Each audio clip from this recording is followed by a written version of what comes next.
Премиерот нема да го врати мандатот на Пендаровски и покрај тоа што следи нова влада, бидејќи ќе се сменат повеќе од 1/3 од министрите заедно со сите сменети досега. На тоа правно и не е обврзан, но нема да може да се прескокне процедурата дефинирана во членот 94 од Уставот, според која доколку председателот на владата предложи разрешување на повеќе од 1/3 од членовите од првобитниот состав, собранието одлучува како за избор на нова влада. Од формирањето на владата досега имаше промени во Министерствата за култура, здравство, образование, правда. 2 промени имаше кај Министерството без ресор надлежно за стратегијата за ромите, но и новото Министерство за рамковниот, кое никна на местото на секретаријатот за негово спроведување.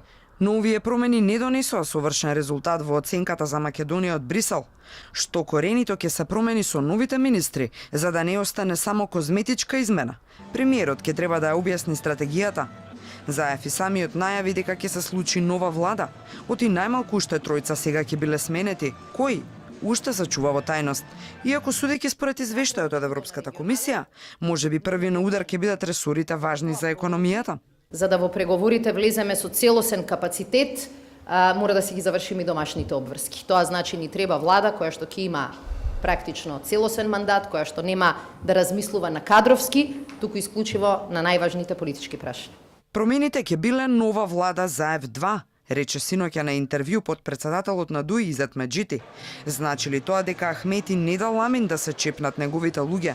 Дали последното разрешување на економскиот директор од гинекологија и разменетите дрски реплики меѓу него и премиерот имаат влијание? Се ќе се знае за 10 дена, така најави Заев. Извори за Алфа брифираат дека е можно министерката за правда да не биде прв човек на овој ресор.